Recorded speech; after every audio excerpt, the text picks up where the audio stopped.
Hey everybody, this is Kohdok here, and, well, after my Blazing Teens 5 review, not to mention the incredibly deep internet dive I had to make in order to find my own copy of Immense Shark, one so deep I don't think I'll share it here, I have had my eyes opened to a whole new world of entertainment and cartoons. It turns out that most countries that aren't Japan in Asia are actually very liberal with how they distribute a lot of their cartoons. I know I talked about how Vanguard had been put out for free before, but it turns out that's nothing unique. All over YouTube, the very television channels that broadcast these shows on TV in foreign countries such as Thailand or Korea put their entire series of cartoons on YouTube channels here. And you know what? That's actually not a very bad idea, especially compared to what some of these companies do. I mean, having such an easily accessible archive not only gives fans something to watch while they're waiting in anticipation for the next episode, it also lets newcomers catch up, and it lets them skim a little bit of ad revenue off the top. It's kind of the Crunchyroll model, the way it's able to stay a week behind average production in order to keep people wanting to watch the show on television. It's a whole lot better than a lot of these companies in America that are trying to charge you $3 for the privilege to stream the episodes. Are they kidding you with that nonsense?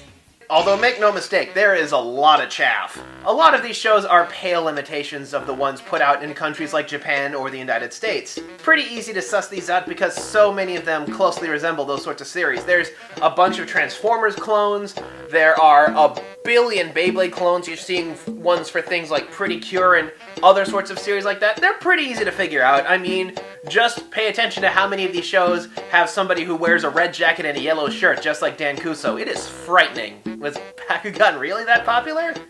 So I admit I was kind of leery when I heard about this show that promoted toys that were so incredibly similar to Bakugan, in that they are small, spring-loaded figures that transform into monsters when they touch onto a magnetic card.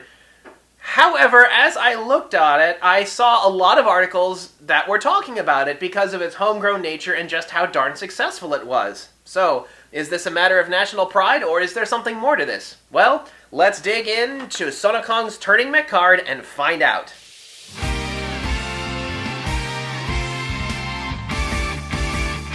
Now, a quick disclaimer before we go any farther. I don't know a lick of Korean, and most of the plot details I've had to string together have been through YouTube's pathetic attempts to translate the closed captioning, so if I get any details wrong, that would be why.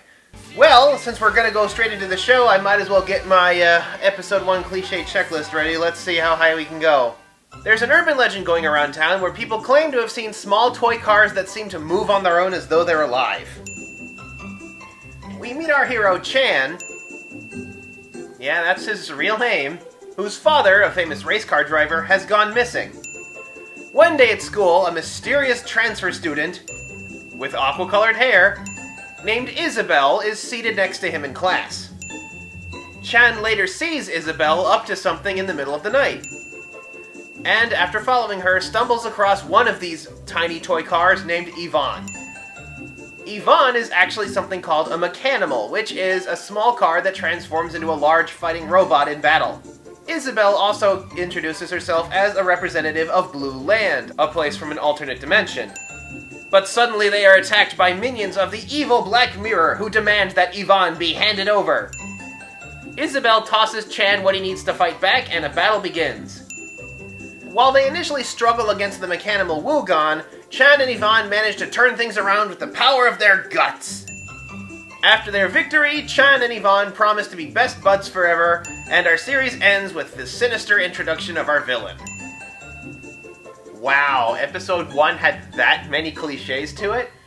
Man, that's like a new cliche like every 2 minutes. So based on this first episode, you get the idea that Blue Land are the good guys, Black Mirror are the bad guys, and everything's just gonna be hunky-dory from here on out, right? Well, then episode 2 happens.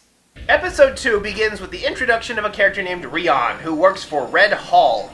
What's that? There's a third party in this conflict? It turns out the story behind the Mechanimals is actually far more complicated than we initially thought. The Mechanimals, it turns out, were a set of secret weapons developed to end a long-time conflict between Blue Land and Red Hall, which they did. After Red Hall and Blue Land signed a treaty, the Mechanimals were sealed away, but soon the sinister forces of Black Mirror arrived in order to try to take them for themselves, which is why the Mechanimals were hurled through a portal to Earth to keep them safe. Red Hall holds the stance that the Mecanimals should be allowed to live free in order to help them return prosperity to the land that was ravaged by war, while Blue Land feels that the Mecanimals should be sealed away because the war is over after all, and now you have kooks like Black Mirror running around using them for terrorism. Both sides make legitimate points, and it's this one added layer of complexity that does so much to help the show because things are now no longer being told in terms of black and white. They're being told in terms of black, red, and blue. Even Black Mirror is able to put up a legitimate point that their constant use of their Mecanimals causes them to become good friends, or at least that's the case with the hapless minions of Dobby and Donna. And where does this put our hero Chan? Right in the middle. I love it. It also means that our main heroes don't really get together and in fact fight each other and show hostility clean up until episode 10 when Black Mirror takes a far more aggressive posture, doing things such as kidnapping. And that's actually not even the biggest twist of episode 2. The biggest twist of episode 2 is that Chan loses. He loses to Rian, and the rules in Mecanimals state that the victor has the option to take the Mecanimal from the loser. So in one fell swoop, as early as episode 2, Chan loses the fight, loses Yvonne, loses everything, and is back at square one. I guess you shouldn't have underestimated Scantigo. And to make matters worse, Rian's win was totally legit. Isabelle can't really do anything but give Chan the Mecard equivalent of a Pokeball and say, go and find another one. Yeah, go and find another one of those urban legends that you barely lucked into before. Now, I've only watched like the first 12 episodes of this show, but I am actually pretty well hooked. I can see why this show has grown so popular in its native Korea. The writing is actually pretty competent. It's got a decently complex story that kids are still able to understand, and it even defies a few writing conventions of the genre. For instance, Chan's normal human friends are actually incredibly suspicious of what's going on between him and Isabelle, contrast to Yokai Watch, where Keita/Nate can just flat out talk to the yokai in the middle of class and nobody thinks otherwise about it. And I love the designs of the Mecanimals. I mean, yeah, you've got some kind of generic humanoid robots like Yvonne, but then you've got things like Taro, which is Isabelle's signature Mecanimal, who's this giant wind dragon with these huge arms that turn into swords. It's like they took two of the most famous RPG bosses and mashed them together into one amazing creation. You've also got ones like Wingchop, which is a queen bee with this astonishingly demure personality that you don't associate with either a queen or a bee. And then they have this turtle that turns into a mini and is best friends with another Mecanimal that turns into a Humvee. A Humvee and a mini are friends, that's hilarious!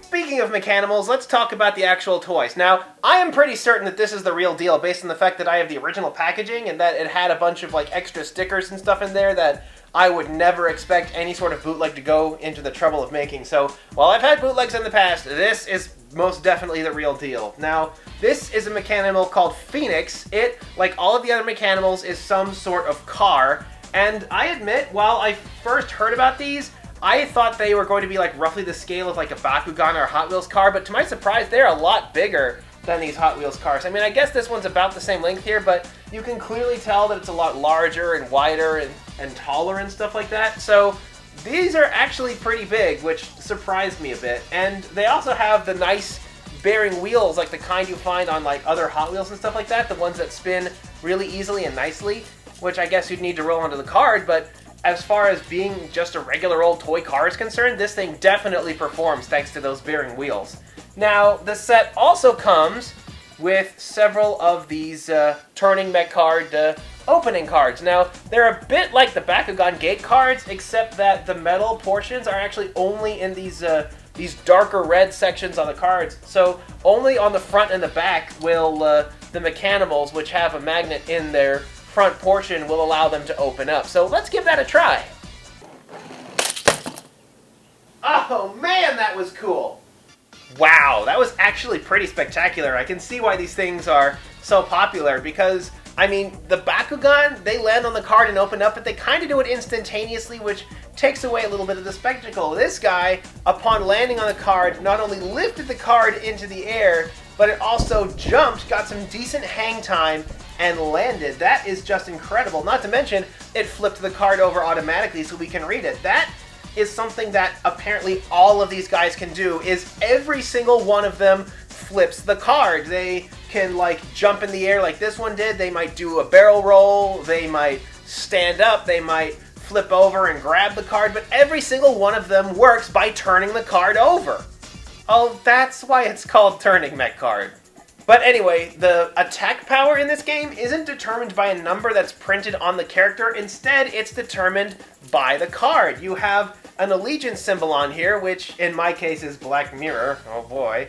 But the idea is that you find the corresponding number on the card, and that determines the base power of your character, meaning you can pretty much use your favorite characters without having to worry about any sort of G-power curve or anything like that.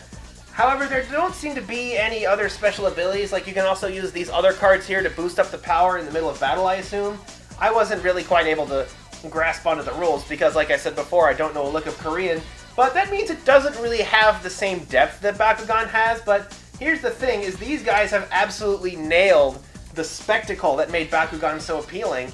It's a fairly simple gameplay, which I think is fairly easy for kids to look up, and when it comes to kind of harnessing what Bakugan did, I think this really got the feel of it. If you really like how Bakugan used to be, where it was all simple before it had like all those crazy additional pieces and stuff, I mean, these things do have additional pieces, but they're really just launchers. They don't seem to do any aid in battle other than the fact that they give you a more lined up shot and they transform into like freaking awesome giant spiders and stuff.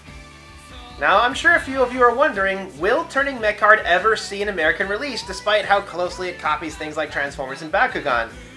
Well, if the name Sonokong rang any bells for you, it's because they are basically the Korean branch of the Hasbro Takatomi network. They are the guys who make the Korean Beyblades and the Korean Transformers. So, if these were released in the United States, they would fall under the Hasbro brand, and would thus be allowed to ignore a lot of the problems that would be associated with the Transformers Association. Now, on the other hand, we don't know if it actually will make it over here, although anything that can triple the stock price of the company that makes it is impossible to ignore. So I would not be surprised if we at least got a Japanese adaptation of Turning Mecard, possibly an American one. Hasbro, if you're going to do that, reach out. I'd love to help with a localization project on this level. But for now, they're going to be kind of hard to find. This guy, apparently, I was lucky to get for $25. So because these things are so pricey, don't really expect any more reviews of them unless I like get donations or like can find them super cheap somewhere. So until next time, this is Turning Mecard, and this is Kohdok signing off.